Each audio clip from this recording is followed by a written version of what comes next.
হুমকি সুলভ একটি শব্দ আমরা শুনতে পেয়েছি যে জয় চৌধুরী সাংবাদিককে হুমকি দিয়েছে। বাচসাস থেকে একটি বিবৃতি এসেছে। আপনি কি আদৌ হুমকি দিয়েছিলেন?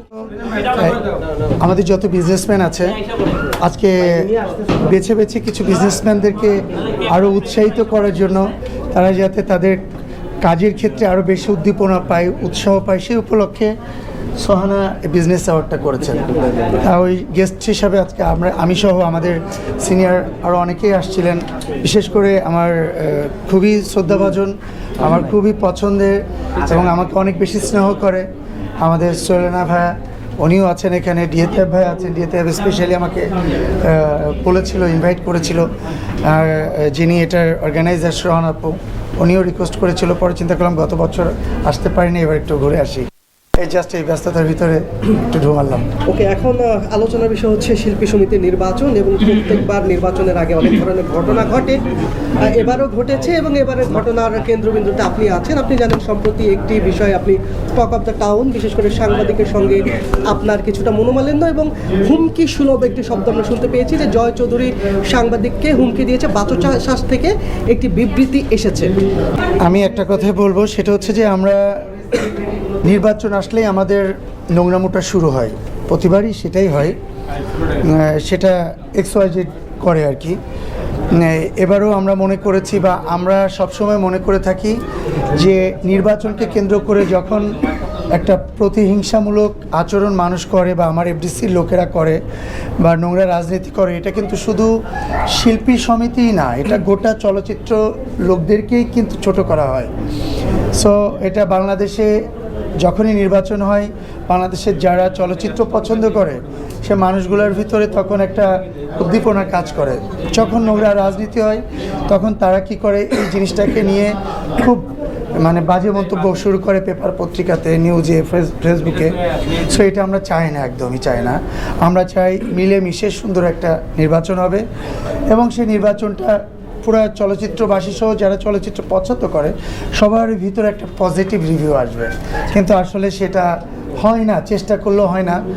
আমি যদি আল্লাহ পাক আমাকে কপালে রাখে, আমি যদি নির্বাচন করি, আমি সুষ্ঠু এবং সুন্দর একটা নির্বাচন করার প্ল্যান আমার প্যানেল থেকে, এবং যদি কেউ প্রতিহিংসামূলক বা যদি কেউ নোংরা রাজনীতি করে, এবার আমরা পুরো চলচ্চিত্র একসঙ্গে হয়ে আমরা প্ল্যান করেছি যে আমরা চলচ্চিত্রকে বাঁচানোর স্বার্থে প্রযোজক সমিতি বলেন, পরিচালক সমিতি বলেন বা ক্যামেরাম্যান সমিতি বলেন বা শিল্পী সমিতি আরও যতগুলো আছে, প্রত্যেকটা অ্যাসোসিয়েশনের নির্বাচন আমরা খুব সুষ্ঠু ও সুন্দরভাবে করার পরিকল্পনা করেছি, যাতে কোনো নোংরামি না হয়।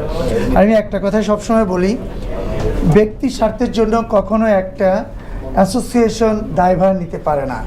আমি ব্যক্তি জয় চৌধুরী, আমি একটা অপরাধ করলে আমার দায়ভার শিল্পী সমিতি নিতে পারে না।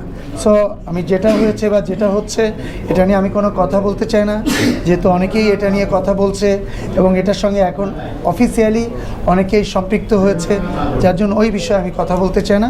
আমরা সুষ্ঠু এবং সুন্দর একটা নির্বাচন চাই। আমরা সবাইকে আপনাদেরকে নিয়ে সবাইকে নিয়ে হাতে হাত রেখে, কাঁধে কাঁধ রেখে, আপনারা সবাই বিনোদনের লোক, আপনাদের সবাইকে নিয়ে একটা সুন্দর নির্বাচন আমরা করতে চাই। ভাই আসলে বললেন নয় যে আমরা নির্বাচনের পরে বা নির্বাচনের আগে সবসময় দেখি যে সাংবাদিকদের সাথে আপনার একটা ক্রাশ হয়।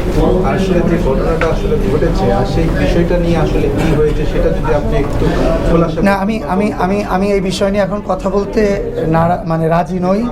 না, আমি এই বিষয় নিয়ে কথা বলতে রাজি নই। আমি প্রথমেই বলেছি ব্যক্তি স্বার্থ। একটা ব্যক্তি আমি চলচ্চিত্র অভিনেতা, আমি হিরো এই না যে আমি কোনো অপরাধের ঊর্ধ্বে। হ্যাঁ, সো সব জায়গায় আপনার জিনিসটা মাথায় নিতে হবে যে ব্যক্তি স্বার্থের জন্য একটা অ্যাসোসিয়েশনকে কখনো কেউ ইউজ করাটা এটা সত্যি পজিটিভ দিক না। আমি সেই জায়গাতে আর কথা বলতে চাই না। টোটালটাই একদমই এটা আমি না, শুধু আমার সিনিয়র যারা আছেন এ বিষয়ে কথা বলতে আমাকে। যেহেতু কথা বলতে চাচ্ছেন না, শিল্পী সমিতির নির্বাচনে কি কেউ শিল্পী সমিতির সদস্য ছাড়া বাইরে কেউ হস্তক্ষেপ করার চেষ্টা করছে কিনা? ভাই, হস্তক্ষেপ করার চেষ্টা করছিল বিধায় তো আজকে পরিস্থিতি হয়েছে। সো আমি এটা নিয়ে আর কথা বলতে চাই না। আমরা মনে করি যে আমাদের চলচ্চিত্রবাসী যারা আছেন, অবশ্যই আপনারা কেন থাকবেন না, আপনাদের পার্সোনাল ভালো লাগার মানুষ থাকতে পারে না? আপনারা পার্সোনাল ভালো লাগার মানুষকে সহযোগিতা করবেন, ভোট চাবেন, এটাই তো নিয়ম সবাই একসাথে। কিন্তু সেটা যদি আপনি আপনার প্রফেশনের বাইরে গিয়ে, আপনার সততার বাইরে গিয়ে এক পক্ষকে সাপোর্ট করে, এটা তো আপনার প্রফেশনের সঙ্গে যায় না অ্যাকচুয়ালি। আমি আমার প্রফেশনকে, আমি একজন আর্টিস্ট, আমার প্রফেশনের বাইরে গিয়ে এটাকে সাইডে রেখে আমি আরেকজনের হয়ে দালালি করতেছি, এটা আমার কাছে ভালো লাগবে না নিশ্চয়ই। চট্টগ্রামে নির্বাচন কবে হচ্ছে জয় ভাই? হ্যাঁ, আমাদের এই মাসের ভিতরে আমাদের তফসিল ঘোষণা হবে। তফসিল ঘোষণার পরেই আমাদের নির্বাচন, নেক্সট মান্থের ভিতরে নির্বাচন হয়ে যাবে আশা করছি। যেহেতু